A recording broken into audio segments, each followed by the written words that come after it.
everybody. Episode 793 of the podcast. It is Being America, the Outdoor Sports Podcast. It is either Sunday, November 12th or Monday, November 13th, 2023. People, hope everybody's doing well. Hope everybody's having a great day. And the reason that I give you the dual date to lead the show, there is so much going on in college sports. We're going to do the rare drop this on a Sunday night as a podcast type of night, okay? We're going to talk. Jimbo Fisher is out at Texas A&M. Did not think it was going to happen this year. We're going to break it down from all angles. Why now? Who's realistic? The transfer portal element of it. It is going to be bananas. From there, we're going to do this crazy story and actually talk about what happened on the field this weekend. Michigan beats Penn State. What does it mean for Michigan? What does it mean for Penn State? We'll talk about every angle on that game. Then we'll wrap with Georgia destroying Ole Miss. What does it mean for Georgia? Are they the best team in the country? Jayden Daniels, a record-setting night, in my opinion, should be the Heisman favorite. Oh, by the way, Florida, what does it mean for them? We'll talk about some of the Pac-12 stuff. We'll also shout out our guy, Jedd Fish, getting a mega victory over, not really a mega victory, but he gets a win over Colorado. Arizona football deserves credit. By the way, speaking of football, quick scheduling note. There's just no time on today's show for basketball. I can't give you an hour and 45 minutes of content, okay? But if you love college basketball, stick with us. We will start ramping up the basketball coverage. The reason I talk about it with Arizona went to Duke on Friday night and beat Duke just like I told you on Friday's show. So stick with us. Wednesday, we will react to the Champions Classic where Kentucky plays Kansas, where Duke plays Michigan State, So be ready. We're going to have college hoops pretty much on every episode of this show going forward. But today it is all football because there is so much to get into. So let's not waste any more time. That said, let's get to the topic of the day. And the topic of the day, bluntly, I'll just say this. We have a big story on our hands. Like when Michigan, Penn State, everything that has happened there, Michigan rallies to win. When that gets bumped to the B block, something big broke. And that is exactly what happened on Sunday morning as a story that we've talked about really for like 2 years now. A story that we've talked about multiple times just in the last couple weeks. A story that bluntly, I did not think was going to happen this year. I thought it could, didn't think it would. Oh, it happened. Jimbo Fisher, as first reported by Billy Lucci, TexAgs.com, want to give him credit because he is all over that Texas A&M beat. Billy Lucci reported and everybody else confirmed. Jimbo Fisher has been fired as the head coach at Texas A&M. Yes, he is owed $76 million at buyout money. Oh, by the way, according to multiple reports and basically his contract, he is owed like $19 million of that within 30 days. This is shocking. This is stunning. I'll be blunt. I'm recording here early Sunday, just woke up. If you're listening Monday, Tuesday, Wednesday, forgive me. I'm going to go all over the place, dive in. My hands are flying. It's crazy. Chaos in the streets as we talk about Jimbo Fisher being gone, okay? So let's dive in. And I want to hit on this from all angles, right? I want to talk about why it happened now, who's next, the portal ramifications, all that. But let me start with this. The first sign it's not going, well, first of all, it's not going good. We all know that. But I thought it was interesting that multiple outlets, Yahoo and ESPN, both reported there was a Board of Regents meeting earlier this week. That's never a good piece of news. Now, I know Board of Regents meetings happen all the time. But when you get all those powerful people in the same place, the football program is struggling. Something bad is probably going to happen. And so what's clear is this was obviously a decision that was made probably Thursday, Friday. Didn't want to disrupt the week. They waited until Sunday to make it happen. If you remember a few years ago, Coach O, same thing happens. He loses to Kentucky, negotiates a buyout during the week. And I don't think he even negotiated. He was just given the buyout. And then they actually won on Saturday against Florida. He gets fired after winning a game. Jimbo Fisher, much the same. So this was clearly been in the works for 72 plus hours. And let me just say, why did it happen now? There's a few reasons. One, the team simply isn't good enough. And we all know the numbers, but I do think they are kind of jarring. Even with the win, Texas A&M went to 6-4 on Saturday night, but 6-4 in year 6 simply isn't good enough. First of all, let's just get to the raw stats. They're jarring. Texas A&M has not won a road game. I throw out these stats just to give you context of how bad things have been. Texas A&M has not won a road game since 2021, the 2021 season. Okay. Jimbo Fisher, They never won a single game on the road against a ranked team. So that gives you a little context of how things have been. We'll give you a little bit more context here as we put the kind of moratorium on Jimbo Fisher. Finishes 45-25 overall, but 27-21 in SEC play. And bluntly, in year 6, that simply isn't good enough, right? This was a guy that was brought in, that was paid tens of millions of dollars to compete at the highest levels of this conference with the Alabamas, with the LSUs, with the Georgias, obviously Texas and Oklahoma coming next year. And so to beat 27-21, to not have a single road win in 2 years, and a couple things. This was kind of the year where you had to start building momentum. Everyone kept asking me in July and August, Torres, what is it going to take for Jimbo Fisher to keep his job? And what I said is, look, you don't have to make the college football playoff this year, but you got to go 9-3. You got to build some momentum so that next year, when all those guys that were in that 2022 recruiting class are draft eligible juniors, you feel like you have a team that can compete for a national championship.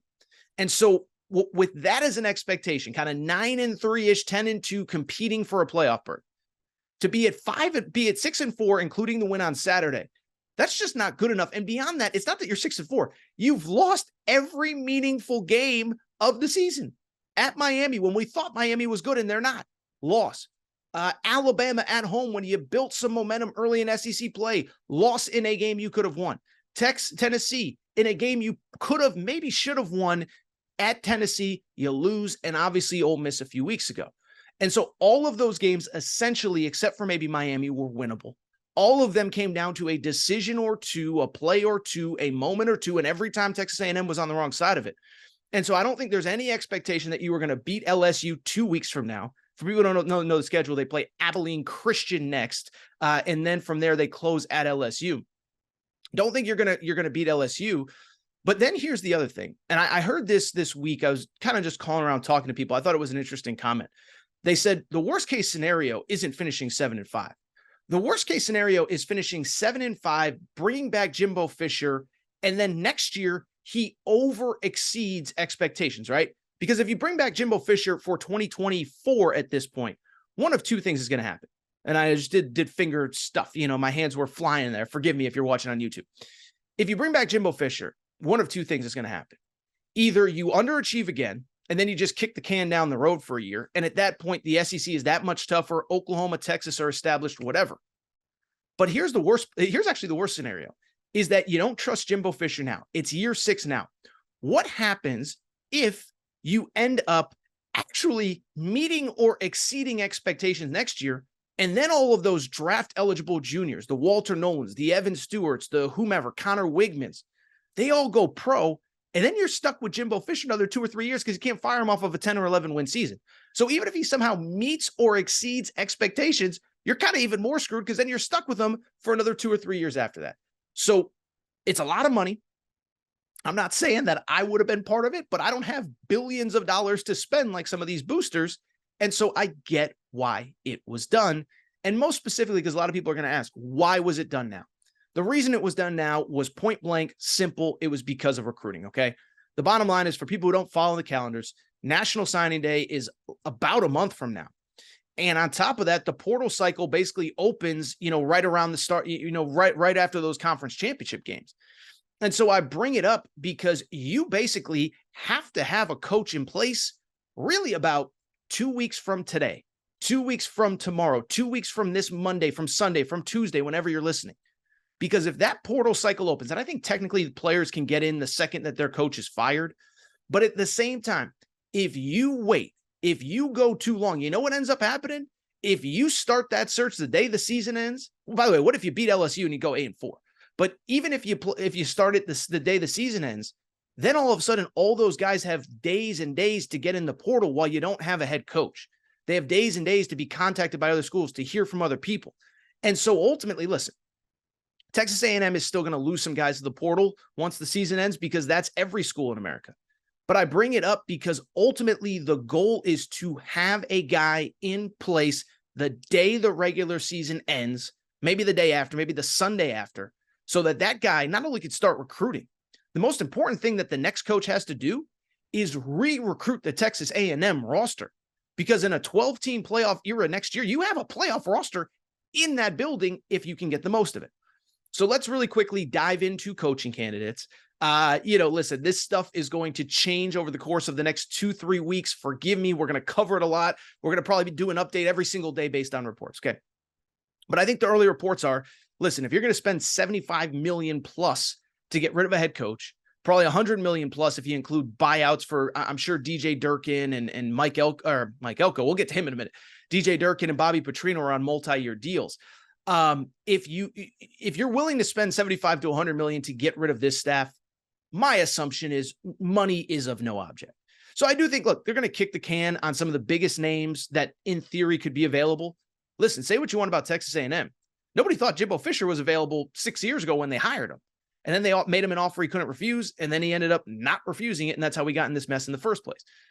But you start looking at candidates. I've seen the names. Listen, Dan Lanning is an obvious one. Mid-30s. I think he's got the blueprint.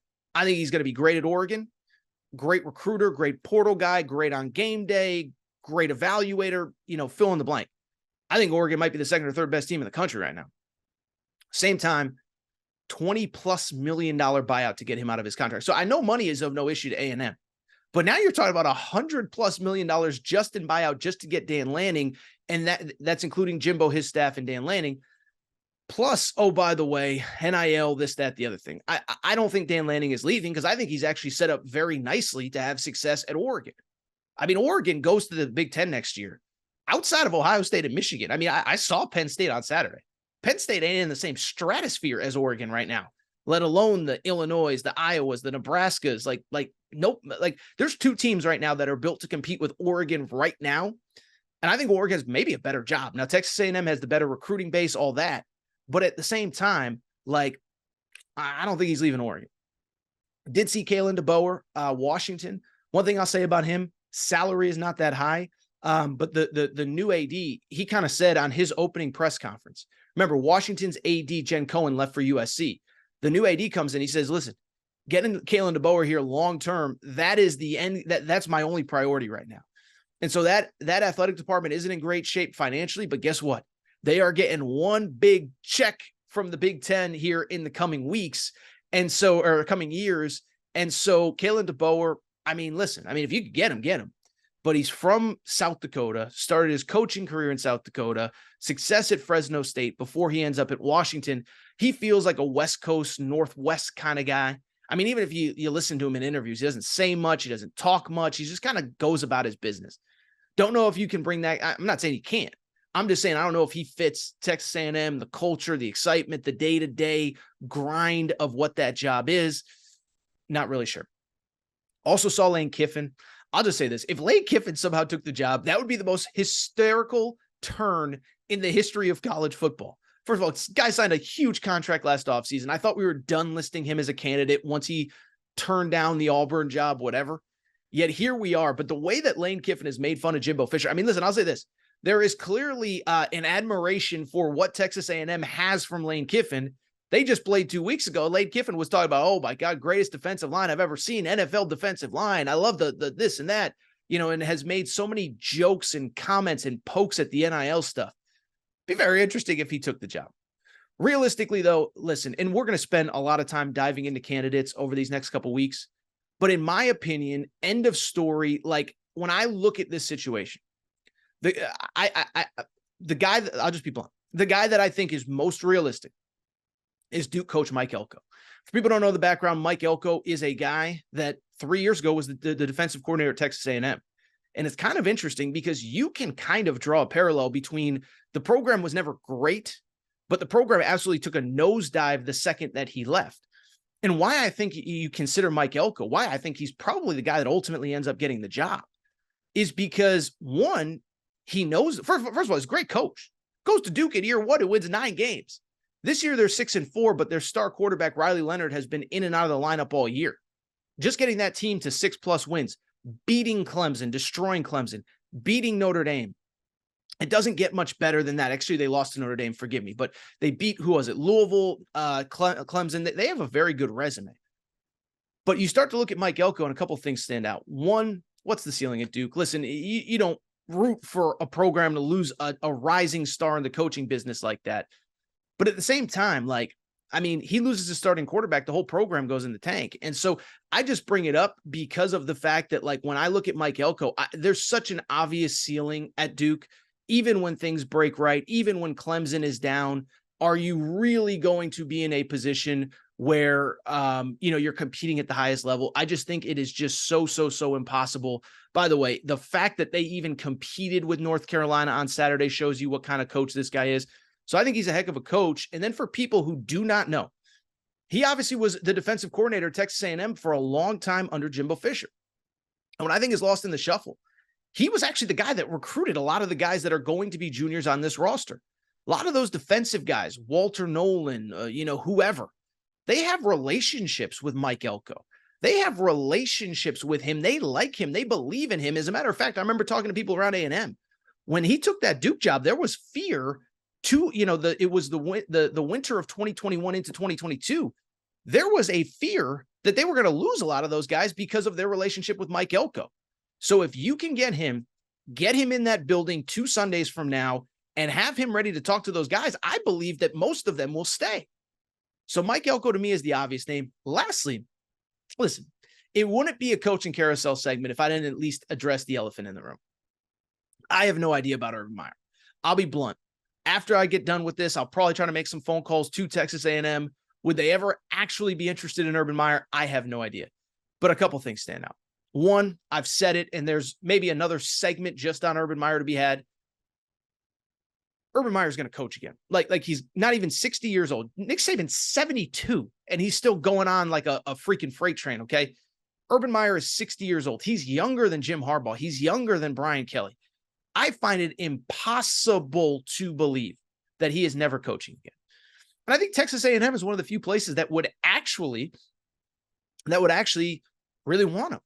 I can't speak for every fan, can't speak for every booster, can't speak for every guy that's going to write a check, can't speak for Ross Bjork, the AD, but Texas A&M wants to win. The SEC is getting tougher. Texas and Oklahoma are coming.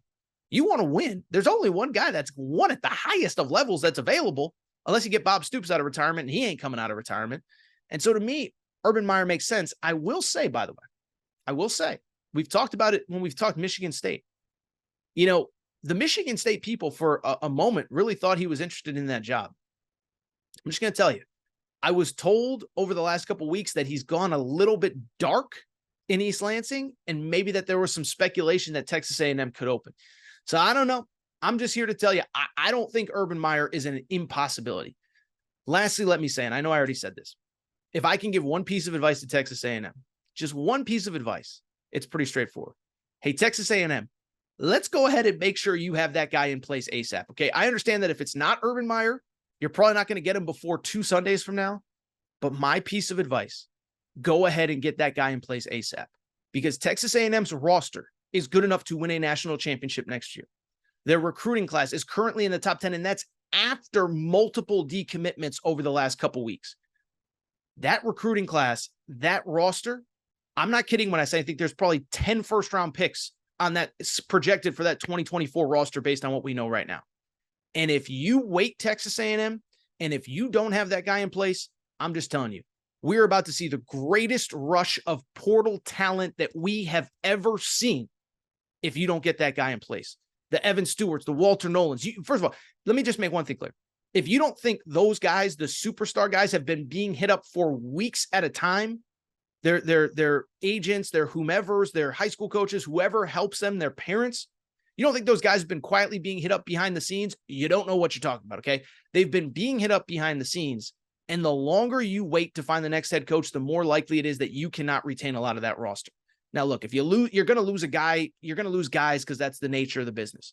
But the idea that you wait and wait and wait and wait and wait, I don't think it's pretty. So Texas A&M fans, best of luck. Texas A&M, let me just say, first of all, Jimbo Fisher, it was fun while we knew you. I have no idea what Jimbo Fisher's what the next part of his career looks like. $75 million to not coach sounds pretty good to me. We will see. But Texas A&M, one piece of advice: get that next head coach in place ASAP. Thank you, everybody, for your support of the Aaron Torres podcast YouTube channel. And we have a major announcement, as with legal sports betting coming to the state of Kentucky. By the way, college hoop season is here, so you know Kentucky is on fire. Well, guess what? Here is the announcement. The Aaron Torres Pod YouTube channel has partnered with DraftKings Sportsbook and the DraftKings Sportsbook app. And here is the cool part. DraftKings has an incredible offer for first-time customers who are listeners of the Aaron Torres Pod YouTube channel. Here is what you need to know about that offer. Download the DraftKings Sportsbook app. New customers can bet $5 on any game and get $200 in bonus bets instantly when you use the promo code Torres. That is right, Torres, Torres. It's that simple. Download the app. Bet $5 on any game. Could be pro, could be college, could be basketball, could be football. And you get $200 in bonus bets instantly when you use the code Torres. Thank you to DraftKings Sportsbook. Incredible offer. First-time customers, take advantage right now.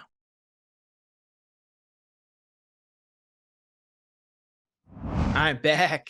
Gonna be back. As I said to lead the show, you know it is a crazy Sunday when we don't even lead with the stuff on the field. But with Jimbo Fisher behind us, I do want to switch gears. I do want to talk about the results from Saturday. And you already know, there is only one place for us to start. Happy Valley, Pennsylvania, where even if nothing had been going on off the field over the last couple weeks at Michigan, this would have been a mega game. Top 10 matchup, Big Ten East on the line, Big Ten championship on the line, college football playoff berth on the line. There was already plenty coming into this without all the off-the-field stuff. So when you add in all of the off-the-field stuff, it shows this was one of the craziest lead-ups to a game I can ever remember, and it speaks to how crazy it was. Think about all the stuff that we haven't even talked about on this show. Last time we recorded, Jim Harbaugh was still the head coach at Michigan, wasn't suspended. We didn't know what the Big Ten was going to do. We didn't know if he was going to be allowed on the sideline.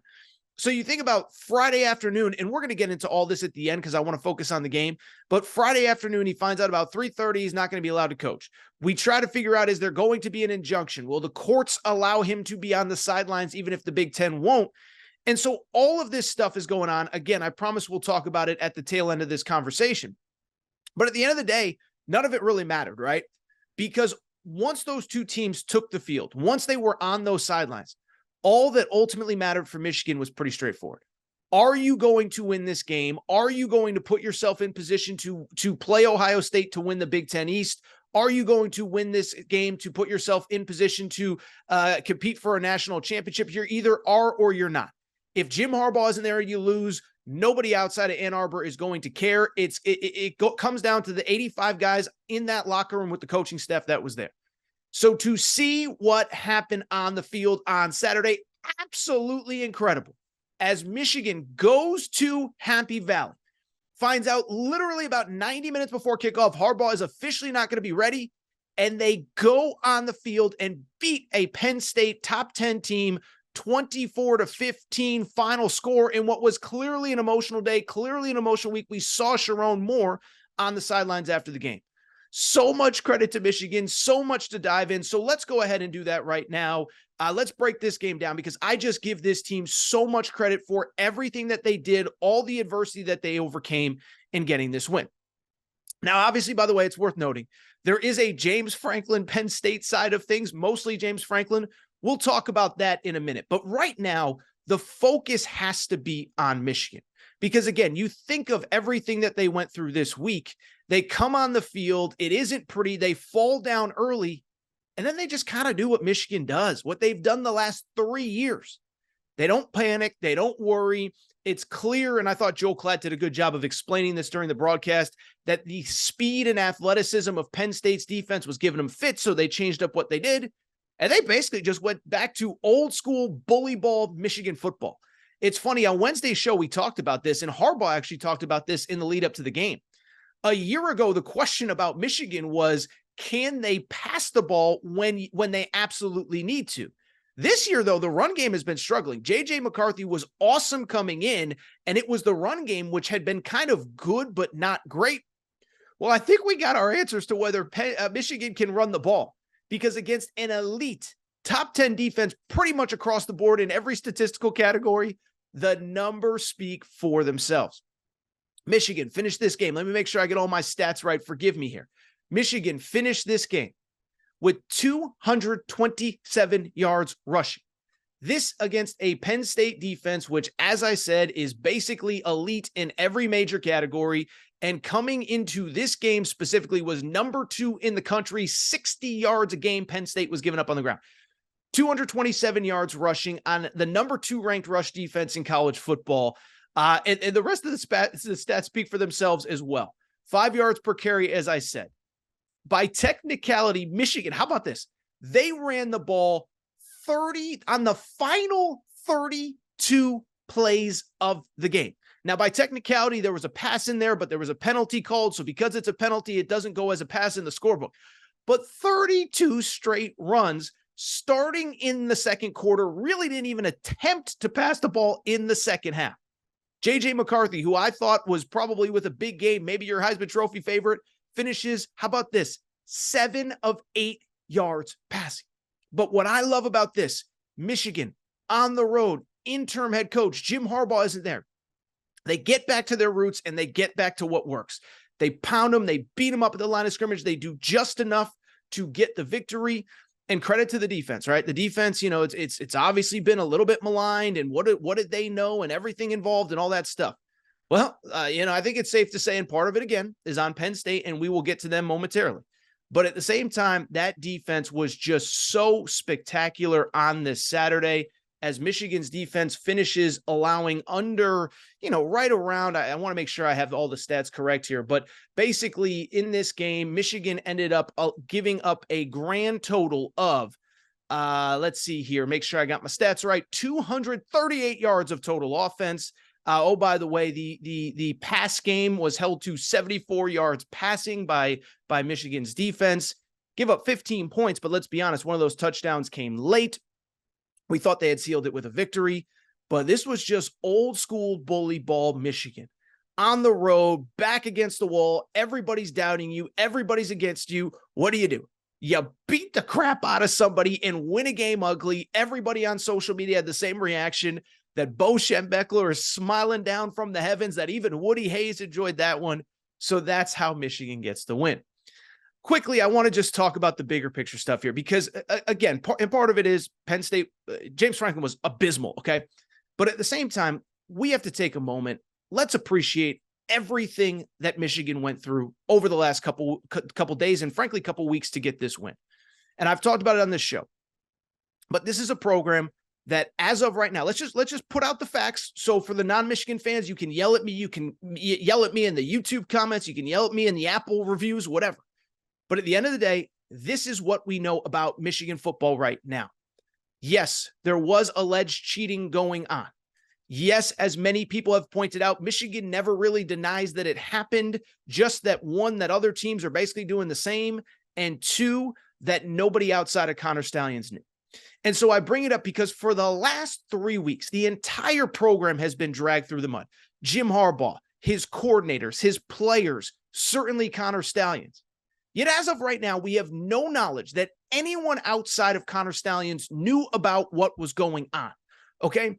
So you're getting dragged. You're being called a cheater. You're being called a fraud. You're being told that everything that you've done the last 3 years is meaningless because you were cheating your way right through it, okay? And so I bring it up because think about that cloud hanging over your program. Then think about the secondary cloud of what the Big Ten did to Michigan this week. And let me say this, guys and girls.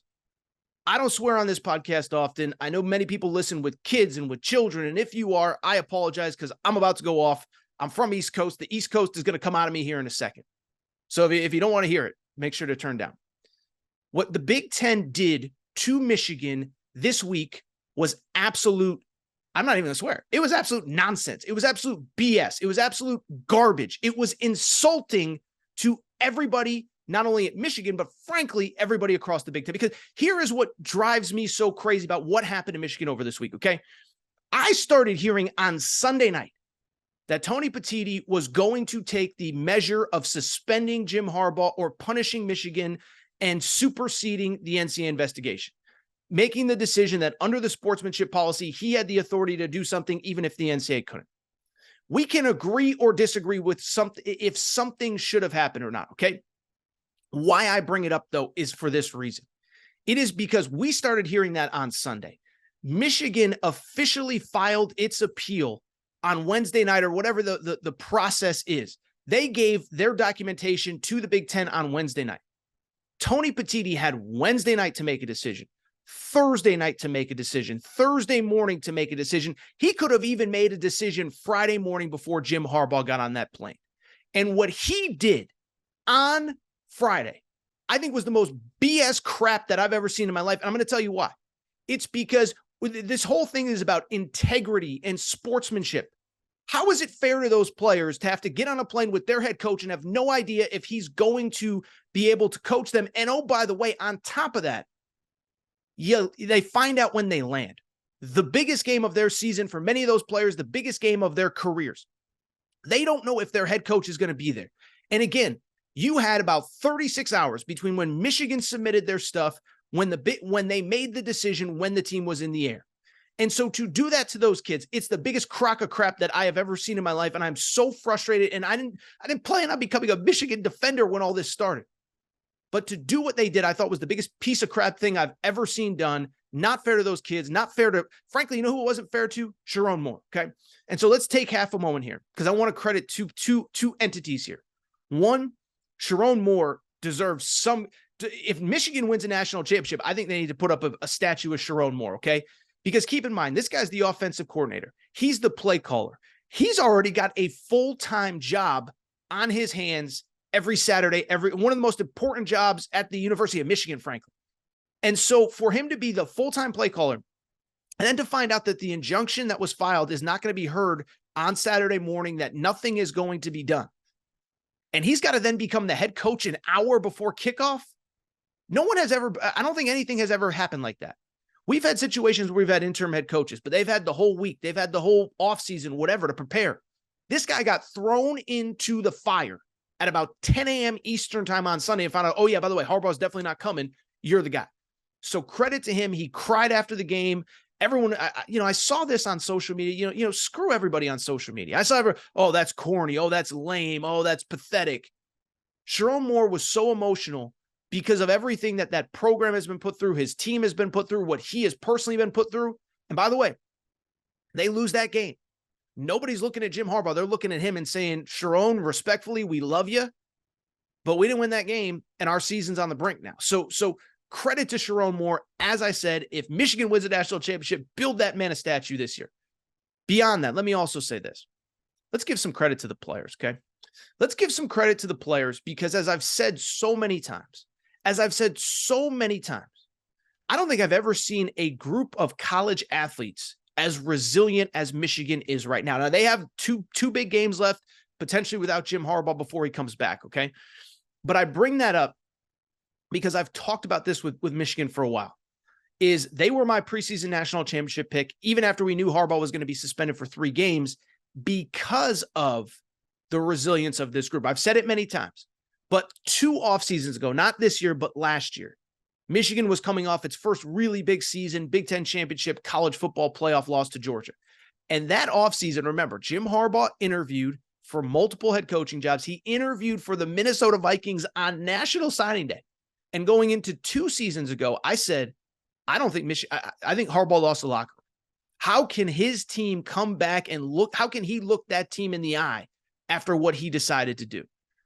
And then what ends up happening? They go 12-0 the regular season, beat Ohio State again, make the college football playoff again.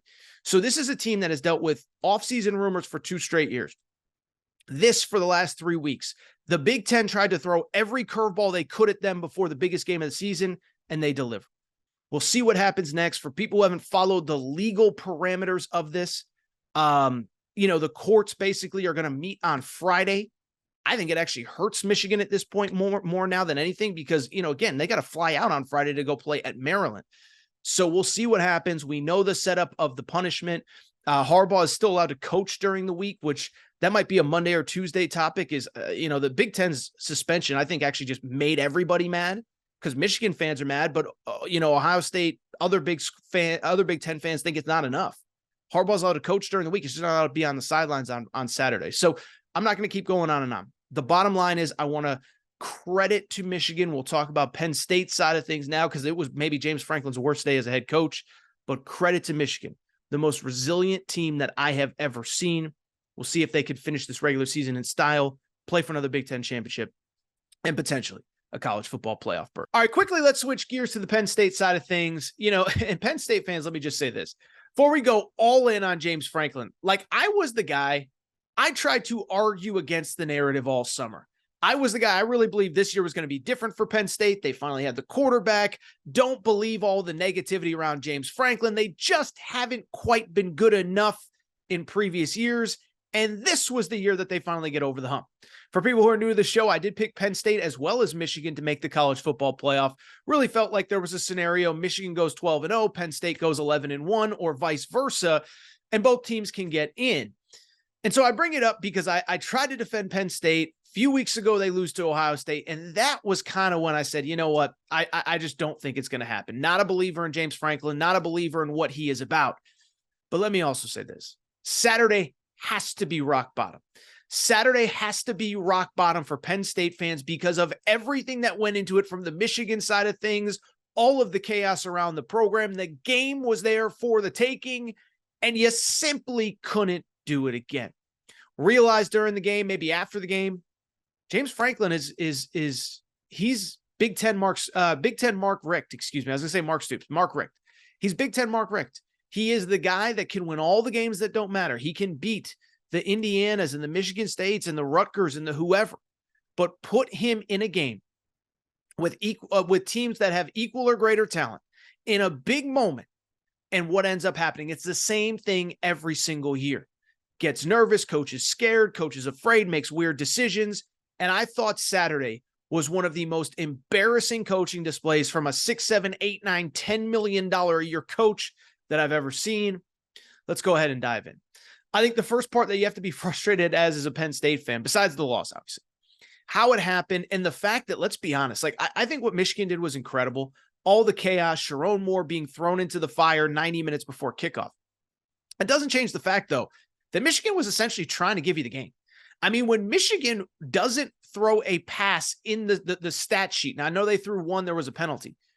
After the second quarter, when your defense keeps making play after play after play, when Michigan knows that you're crowding the box and they're still running it, trying to chew up the clock rather than be aggressive, what is obvious to me is that like that game was there for the taking for Penn State.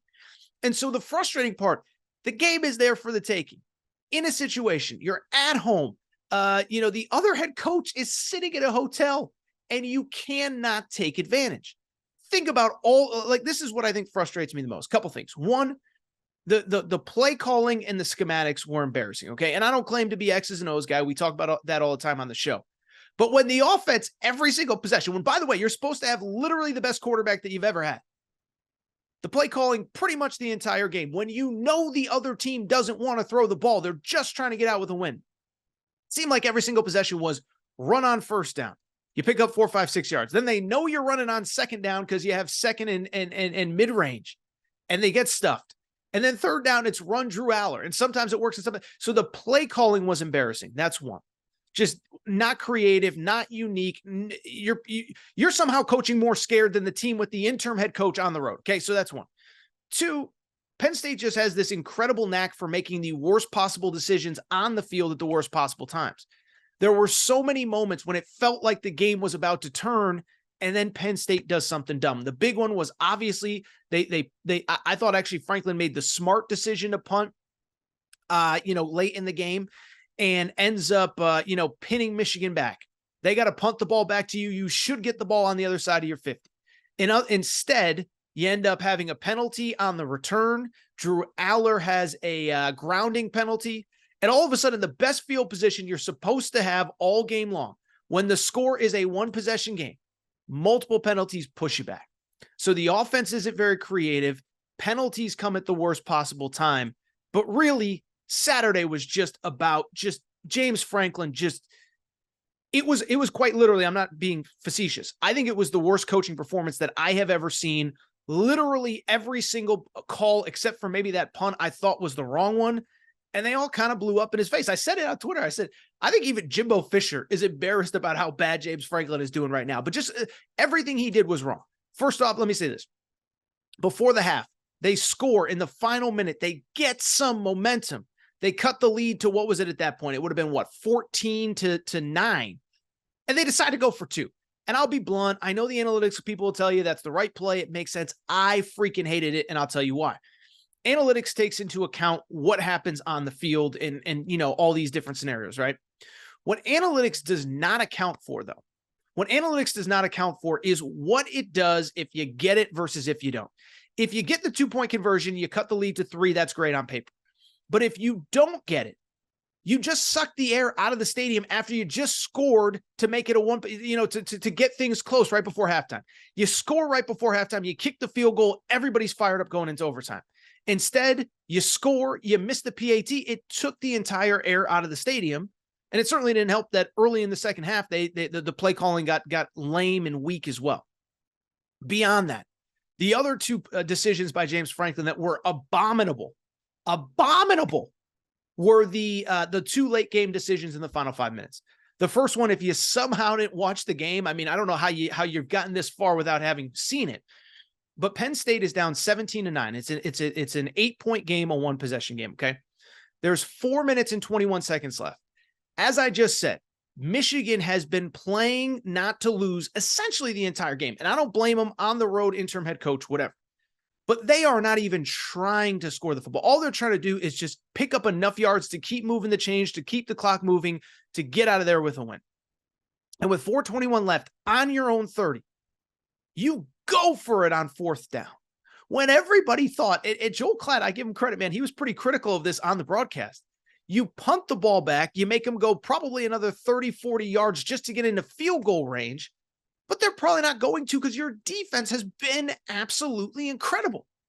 So you don't punt the ball, you go for it. The play call is weird, out of a timeout, by the way. And oh, by the way, you don't get it. What happens? Next play of the game, Blake Corum scores what was ultimately the game sealing touchdown. So you go for it on 4th down. You don't get it. If you had punted, they would have had to go 25, 30, 40 yards just to get into field goal range. Instead, you decide to go for it. 1 play later, they have a 2-score lead. Here's the crazy part, though. Even after all that, with under 4 minutes to go, Penn State actually drove the length of the field and scored. Now, there was an interception that got overturned, but whatever, that's not really the point. The point is, however, that there was a situation late in the game where they score the touchdown, they cut the lead to 24-15. And what does James Franklin do? He goes for 2 again. What are you doing? Like, if you're watching on YouTube, my head just exploded because obviously at that point, it's a 9-point game. Kick the PAT, make it an 8-point game. It's a 1-possession game. If you recover the onside kick, you got to score. If you miss the 2 points, which is exactly what happened, the game's over. The game is essentially over because if you miss the 2 points, you still have to go 2 possessions. Even if you get the onside, it's whatever. It was just such brain dead coaching. And I swear, some of these coaches, they get so far in their own heads. I see it every Sunday with Brandon Staley. And it was the same with James Franklin. I didn't like go for it too early. I didn't like going for too late. You're going for it on your own 30 when Michigan, like, this is what drives me crazy about analytics. There's just no common sense approach of momentum and feel and what's going on in the game. And so all that stuff happens. I thought it was just an abomination of a day for James Franklin. And I'll be blunt, I feel bad for Penn State fans because I don't know how you can come out of the first 10 games of your season feeling anything other than this is never going to happen with this guy as our head coach, right? Because I look at it and I tweeted it. So first of all, James Franklin. Now let's do some quick mental math here before we switch gears and get to the rest of the day in college football. James Franklin. Now everybody knows the record against top 10 teams and top 5 teams or whatever. But this is now year 1, 2, 3, 4, 5, 6, 7, 8, 9. This is his 10th year at Penn State. Okay, and I would argue you were never in position better than you were this year. One, you got the dudes. Abdul Carter was amazing. The defense was amazing. The Dennis Sutton kid, that's the hyphenated last name. He was amazing. Chop Robinson, your best defensive player, maybe a first-round pick, is back for this game after he's missed 2 games. But you have the dudes, one. And think about the scenarios in which they caught Ohio State and Michigan. Yes, Ohio State was on the road, but I promise you, this is the worst offense that Ohio State will ever have, okay? There's no Travion Henderson in that game. Emeka Egbuka barely played. Kyle McCord certainly is not C.J. Stroud, Justin Fields, or the late Dwayne Haskins. Like, he is not that dude. And so you get Ohio State with the worst quarterback and the worst offense that they are ever going to have under Ryan Day. Can't get the win. Then what happens? 3 weeks later, you get Michigan at home. Michigan has all the chaos we just talked about. Michigan literally did not know 2 hours before kickoff if their head coach was going to coach or not. Flies with their head coach. They find out mid-air during the flight that Jim Harbaugh is suspended for 3 weeks. Then they try to file an injunction. Then it's not that. And you still can't beat Michigan. And so when I look at Penn State, when I look at James Franklin, I just feel bad for those fans. Because look, it's obviously a situation. We know how this stuff works. 1, huge contract, huge buyout, whatever. 2, it's just a really bad place to be in when you know that you have a coach that's going to win you all those big games, but probably isn't going to get you over the hump. And again, if you can't beat Ohio State and Michigan in this season, I don't know how you do it going forward. And to make matters worse, and we've talked about this with all these schools, all these jobs, everything is getting tougher with Oregon and Washington and USC and UCLA coming in next year. So I could go on and on. I feel like I've criticized James Franklin enough, but man, oh man, oh man, it was right there for the taking. It was there. Bad play calling. Team making dumb mistakes at the worst possible time. And your head coach just lets you down once again.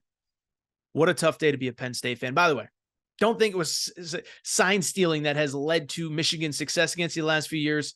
You got nobody to look at but yourself in the mirror. All right, everybody. I'm back.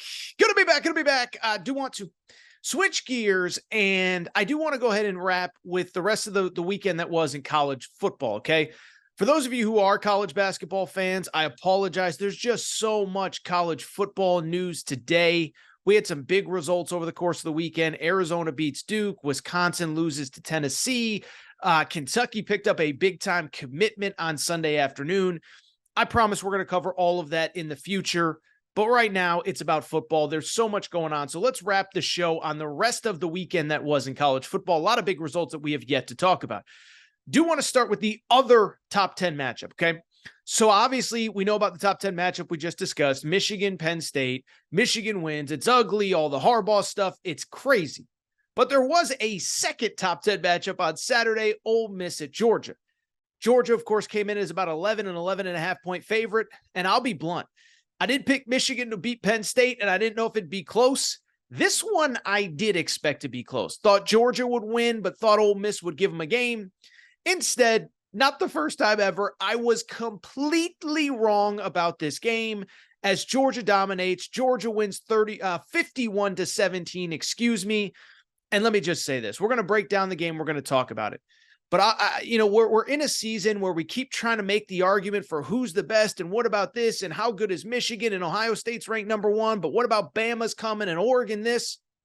At the end of the day, this game reaffirmed to me when Georgia's locked in, when Georgia is focused, when Georgia's at their best, they're still a team to beat in college football, and they're the best we got right now. Not saying they're going to win the national championship, but they are the best. So let's dive into this game. And listen, it went like so many other Georgia games. A lot of hype, a lot of excitement. You're starting to question, okay, is this possibly the moment where they get tripped up in time? And credit to Ole Miss, like they came out with a reasonably good game plan. They scored on the opening drive, but even on the opening drive, they had to convert a 4th down inside their own territory just to keep the chains moving. They score, then Georgia scores, then they score again, then Georgia scores. And then about late first, early second, you just, late first quarter, early second, you just start to see Georgia's kind of pulling away, and they're better, and they're getting stops, and Ole Miss isn't. And all of a sudden, it's 28-14. All of a sudden, by the way, Georgia has a chance to go up 35-14 before the half, and there's a late interception. Otherwise, it would have been a 21-point lead going into the break. And then once halftime hit, it was basically official. I mean, just a complete domination, and the stats back it up, right? So Georgia, right? It's so funny. Like we think of Ole Miss as this elite offensive team, and it's not to take anything away from Ole Miss, but Georgia just continues to steamroll everybody and continues to put up yards and stats against everybody. This ain't your grandpa's Georgia Bulldogs that even 3-4 years ago had to win games 14-10, 17-7, whatever it is. Georgia finishes with 611 yards against Ole Miss, 12 yards per completion. 9 yards per carry, Like I said, this one wasn't even really that competitive. About midway through the second quarter, you could see how this is going. And Georgia pulls away. Georgia wins a very nice top 10 matchup. And again, it just confirms to me that this is the best team in college football right now. Now, look, like I said, I'm not saying that anything is definitive. I'm not proclaiming here on November 12th or 13th or 14th, whenever you listen to this, that Georgia is definitively winning the national championship. That's not what I'm saying, okay? Tennessee is going to be tough this weekend. That crowd will be incredible. It always is at Neyland Stadium. Beyond that, we now know that Georgia is officially playing Alabama in the SEC championship game. That is going to be a bloodbath. I think it's worth noting the way things are trending. It feels like only one of those teams is going to make the playoff. And so you know you're going to get your best effort from Georgia. And I think that's the scary part. What's scary to me about this team is that every single time that they are doubted, at least this particular group right now, this second, they always respond. I think you can argue the three best games they've played this year. The first one, it was against Kentucky. Remember Kentucky coming in. Kentucky had just beaten Florida. We think Kentucky's pretty good. Ray Davis is doing this. Ray Davis is doing that. What happens? Georgia just destroys them and obliterates them.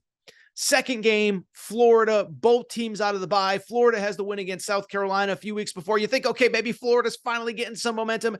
No, Georgia completely destroys them. And then again, Saturday against Ole Miss. So one, what stands out to me, besides the fact that the talent is through the roof, the other thing is this team plays their best and biggest games.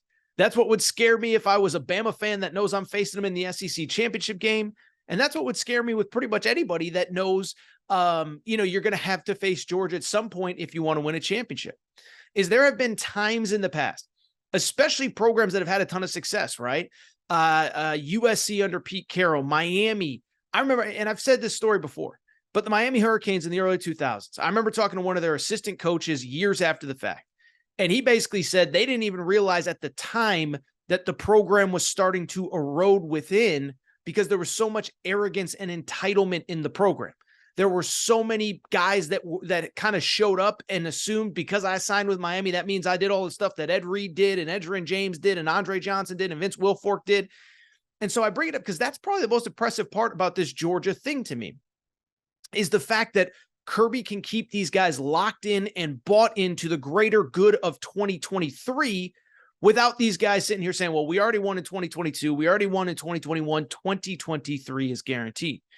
The other thing that I think is impressive, it's what I said a minute ago. This is not the Georgia Bulldogs of even 2 years ago when they had Nakobe Dean, that great defense, Jordan Davis. And for the most part, they had to win low-scoring games. I mean, it wasn't that long ago. Remember, 2 years ago in the SEC championship game, they lost to Alabama. And even then, there were idiots like me saying, I don't know if this Georgia team's offense is good enough, if the passing game specifically is good enough to win a national championship. You're going to have to beat Alabama again. You're going to have to beat Michigan at the time in the playoff. How are they going to do it? And then Stetson Bennett was awesome. They win a natty that year, win a natty the year after. And now you look at 2023. I don't know how many people realize this. You know who has the second highest passing attack in the SEC behind only LSU and Jayden Daniels, who we're going to get to in a second? It's the Georgia Bulldogs. I think Carson Beck should be a Heisman Trophy candidate. I truly believe that in my heart of hearts. But even if he isn't, this is now an elite passing attack. The run game is great, and the defense is great. And the crazy part is, I don't want to say they're getting healthier because one of their best defensive players is out for the foreseeable future, Jamon DeMaz Johnson, but Brock Bowers is back. Some of these guys that were injured in the middle of the year are starting to get healthy. So I could go on and on. Credit to Georgia, top 10 matchup. Don't even know what else there is to say. Just an unbelievable effort from this team. They deserve all the credit that they're getting. And to me, listen, I don't care if Ohio State's ranked number one in the country come Monday. I don't care if Michigan beats Ohio State, they end up number one. If Georgia makes that field of four, they are the team to beat. And as I said, that game against Alabama coming 3 weeks from now, 2 weeks from now, whatever it is, it will be a good one. From the Ole Miss perspective, listen, I'll just be very brief on Ole Miss. I don't think there's really much to add. You know, you feel bad. I think Lane Kiffin is doing about as good of a job as anybody could do at Ole Miss. It's kind of funny. We mentioned him with the Texas A&M thing a minute ago. Like, if you're Lane Kiffin, I do think at some point you start to hit a wall, right? Because I'm not trying to disrespect Ole Miss, but it does feel like he won 10 regular season games 2 years ago. He's probably going to win 10 regular season games this year. And I don't know that it's going to get better than that. You have Alabama. You have Georgia in your conference. LSU. I mean, you needed every ounce of energy to beat LSU this year, only to get steamrolled by Alabama, only to get steamrolled by Georgia. Now, obviously, you have Texas and Oklahoma coming in. I'm not saying Lane Kiffin is leaving for another job. As I said a minute ago, if he left for Texas A&M, that would be the most hysterical thing I've ever seen. Not saying that I necessarily see it. But I just feel bad because I don't know how much more you can realistically elevate that program in the current status of the SEC, but then in whatever the SEC is going to look like a year from now. I understand the playoff is expanding, but so is the talent pool in that league. Texas just won its 9th game of the season. Oklahoma is trending the right way under Brent Venables. It's about to get crazy. Feel bad for Lane Kiffin. Another good season, but you just wonder what that ceiling is. And you wonder how much longer he kind of keeps banging his head against the wall, knowing that he simply just does not have the dudes to compete at the top of the league. Let's keep it going. A couple other games. The first game that I want to talk to, it's kind of funny. I didn't even talk about it on the college football betting show because coming into LSU, Florida, you kind of felt like, okay, this was once upon a time a great rivalry, but Florida isn't very good. And even as of like mid last week, we didn't even know if Jayden Daniels was going to play in this game. And so we didn't really talk about it on the Wednesday preview show. We didn't really talk about it on the Friday preview show. And so it wasn't, I don't want to say it wasn't on my radar. It's always a big game. But then the game happened. And we got to talk about LSU, Florida, because here's why. Jayden Daniels literally had one of the best games in college football history. And I know I'm one for hyperbole, and I know I go crazy talking about stuff sometimes, but it isn't hyperbole to say that Jayden Daniels had one of the best games in college football history as LSU beats the Florida Gators 52-35. Let's break in. Let's dive it down. By the way, we'll talk about the Heisman race in a minute because I think if you're arguing for anyone other than Jayden Daniels, you're in the wrong. We'll get to that momentarily. But as far as this game is concerned, listen, Jayden Daniels was, I mean, there is no word to describe it. Unbelievable. I was watching the game and I was sitting there thinking, I think this is the best performance I've ever seen in my life. I watched Lamar Jackson. I watched Cam Newton. I watched Johnny Manziel. I think this is the best thing I've ever seen. And you don't want to get caught up in the moment. And then the game goes final and you realize, oh my God, that might have been the best performance we've ever seen. Jayden Daniels finishes the game. I know most people know the stats by now, but let me read them off to you in case you did not know. Jayden Daniels, the LSU quarterback, he finishes this game. How about this? 17 of 26 passing for 372 yards and 3 touchdowns. That's pretty good. That's a career game in and of itself. But how about this? He also had 234 yards rushing and 2 touchdowns as well. So 372 yards passing, 234 yards rushing, over 600 yards of total offense by himself, 5 touchdowns. He became the first player ever in FBS history to account for 350 passing yards, 250 rushing yards. Again, don't mean to go over the top here, but Tim Tebow never did it. Cam Newton never did it. Johnny Manziel never did it. Lamar Jackson, Deshaun Watson, go through the great dual threat quarterbacks that can beat you with your arms and your legs. None of them ever did what Jayden Daniels did on Saturday night. And again, watching that game, I don't feel like it's hyperbolic to say it was the best performance I've ever seen. Statistically, it was certainly one of the greatest of all time. More importantly, though, and this is the conversation that I think is coming out, Jayden Daniels should be your Heisman Trophy favorite right now, this second, okay? And I would say this, the Heisman feels not only wide open, doesn't really feel like they're obvious candidates. To me, it feels like Bo Nix at Oregon is right in the short conversation. I feel like Michael Penix at Washington is. I don't think you should dismiss Jayden Daniels, though. And as a matter of fact, I think Jayden Daniels should be the favorite as of this second. Bottom line, first of all, I know what everyone's going to say. Well, they've lost 3 games. And what have I said since that? I think I said it in the Missouri game. It was the last week of September, first week of October. I said point blank, I don't care if they've already lost 2 games, and I don't care now with Alabama that they lost 3. Because without Jayden Daniels, they would have lost at least 1 or 2 more. Missouri probably could have and maybe should have lost if it wasn't for Jayden Daniels. They beat Arkansas by 3, 34-31 is the final score. They barely survive in other spots. And so you look at them. Yeah, they're a 3-loss team. They'd probably be a 4 or 5-loss team without him. And beyond that, the stats, when you really break them down, they are insane. Okay. So here are the stats that you need to know about Jayden Daniels. I'm just going to read them off to you. Okay. Jayden Daniels, here are the stats. He's number 1 in the country in passing touchdowns, 30 touchdown passes. He's number 3 in passing yards in all of college football. It's worth noting one of the guys ahead of him, Caleb Williams, has played one more game than him. So that's important. Number 7 in completion percentage. So top 10 nationally in touchdown passes, passing yards, and completion percentage. Here's the crazy part. He's also the 3rd leading rusher in the SEC.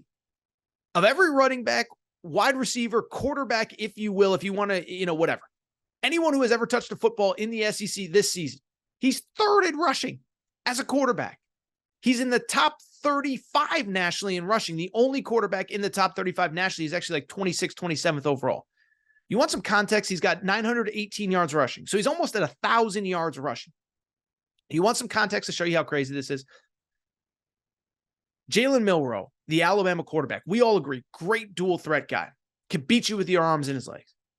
Jalen Milroe has 333 yards rushing this year, as in a third of what Jayden Daniels has, And so I don't want to go on and on, but to me, when I look at this, the Heisman is supposed to be about the best individual player in college football.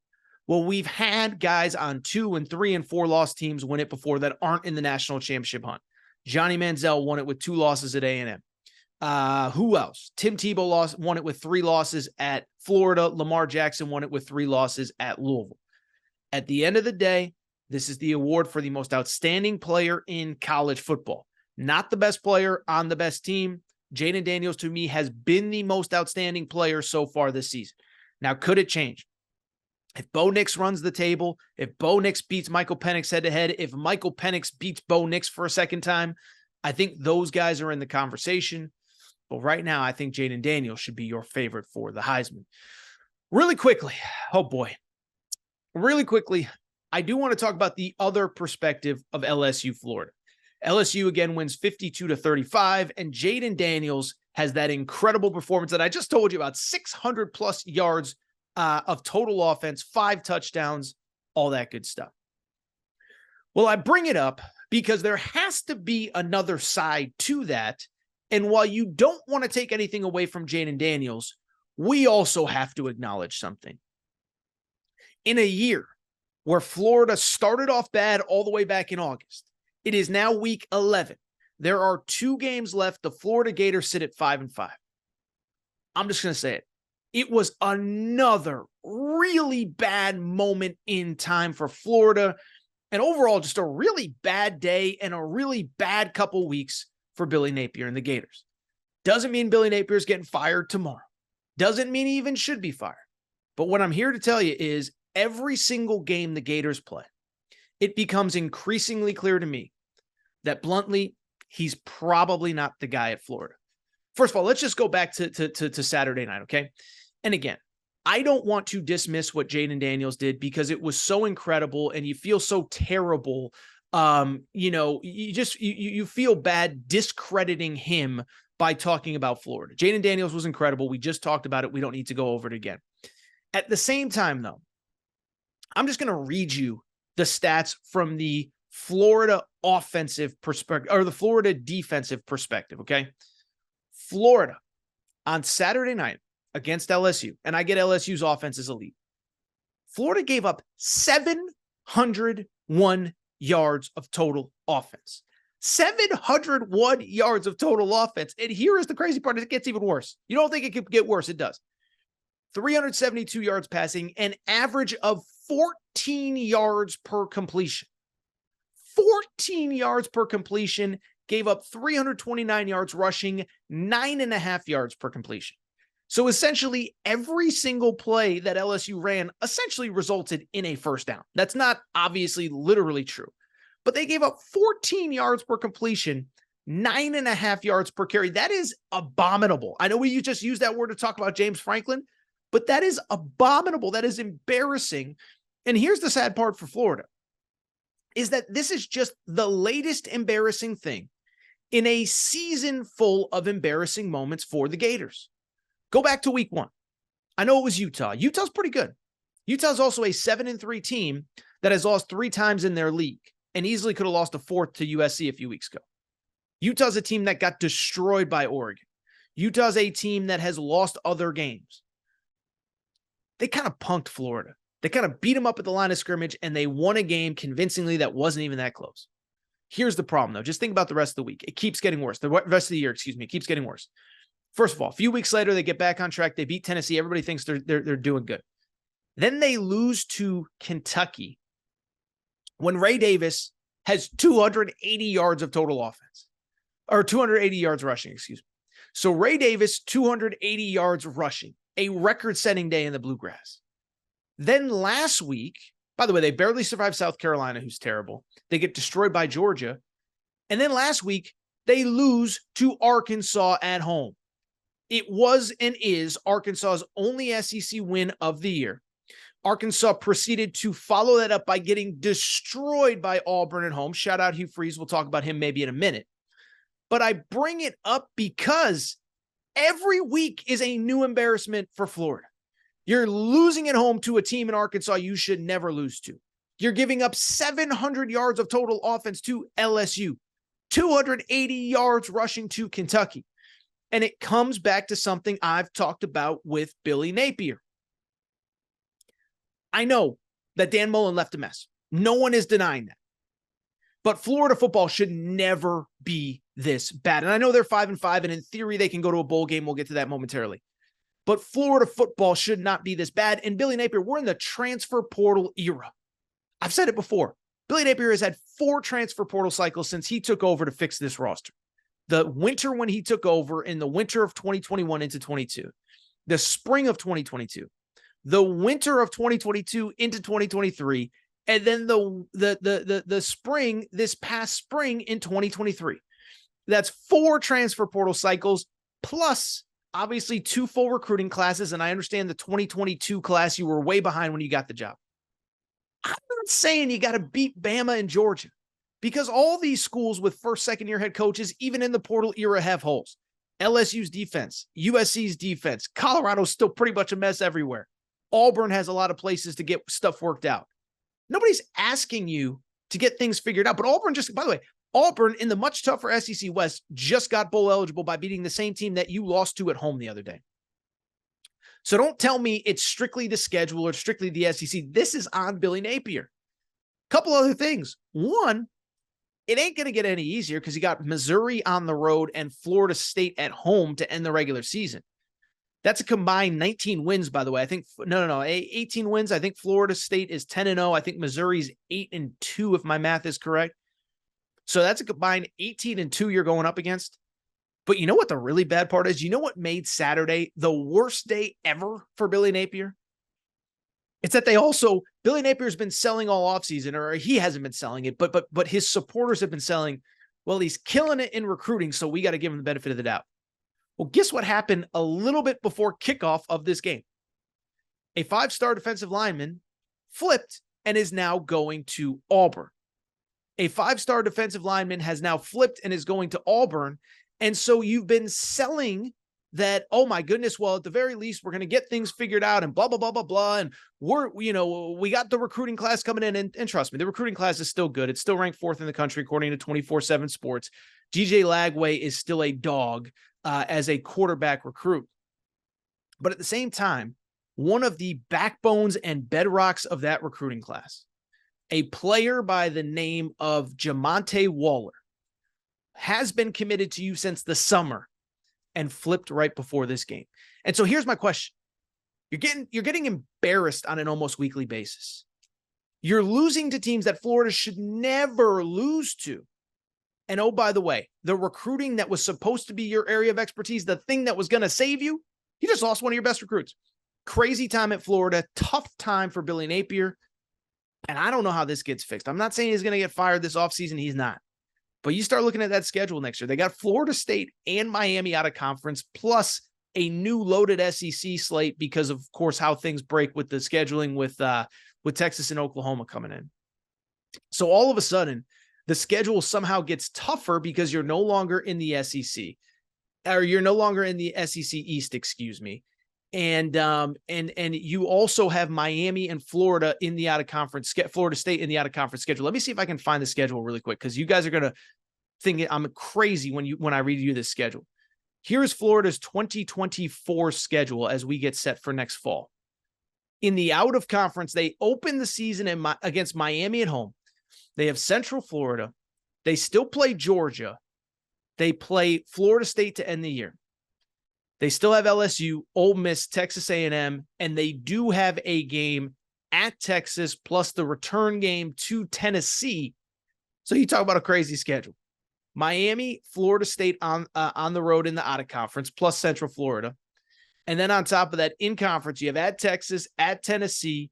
You obviously have the Georgia game that gets played every single year. You still have LSU. You got Ole Miss. You got Texas A&M. Billy Napier, I try to defend you, buddy. You got to start winning some games that matter. You got to start being some competitive. You have to stop being embarrassed every single time your team takes the field. We'll see what happens from here. A couple other notes from across the weekend in college football. And again, I promise you, for those of you who love the basketball stuff, we are going to get to basketball. There's just so much going on in football. From the football perspective, couple of the results. One, the Pac-12 continues to we keep waiting for somebody to fall, for there to be some sort of movement. Hasn't really happened. Washington took care of business against Utah, and Washington now is 10-0. First time since 2014, by the way, I believe it is, that a Pac-12 team has started 10-0. So congrats to the Huskies. This looked like a game that on paper could have been a trap game. They get the win. Doesn't get any easier next week, though. They go to Oregon State, really good team on the road.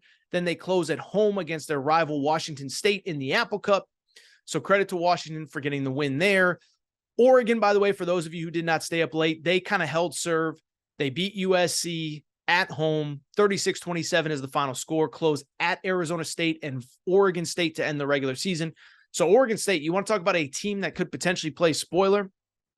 Host Washington this weekend at Oregon to end the regular season. But if both those teams win out, Oregon and Washington, they will play for the Pac-12 title. The winner will go to the college football playoff. That has not officially been confirmed yet. I mentioned earlier, but it is worth noting, Alabama's win at Kentucky confirms that Alabama is headed to the SEC title game to play Georgia. Georgia actually clinched the SEC East title when Tennessee lost to Missouri. So we know what's going on there. Texas survived by the skin of their teeth. Another second half meltdown. We're in control, end up winning the game 29-26. First 9-win regular season of Steve Sarkisian's career. So the Big 12 is kind of shaking itself out. Couple other results. One, let me just say this.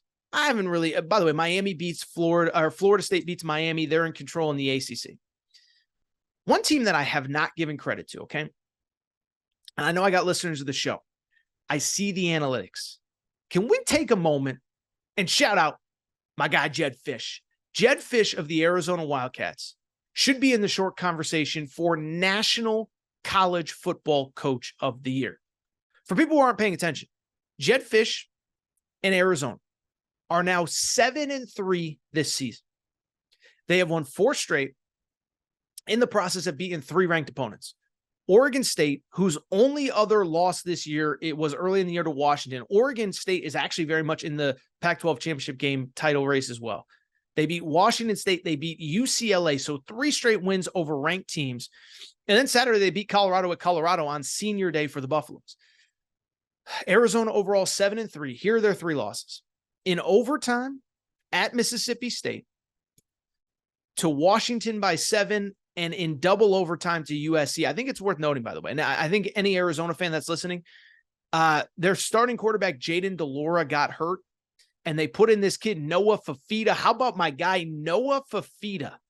Enters the game against Washington a few weeks ago, and then goes toe-to-toe with Caleb Williams against USC. He actually outplayed Caleb Williams, honestly, in that game. He has been the difference in 4 straight wins. Freshman kid from California, but he is just a galvanizer. He rallies that team, and he has helped them get some wins. Credit Arizona. They're a great story. By the way, AT Media, we're selling our Gone Fishing t-shirts, baby. Shout out to Jedd Fisch for the win.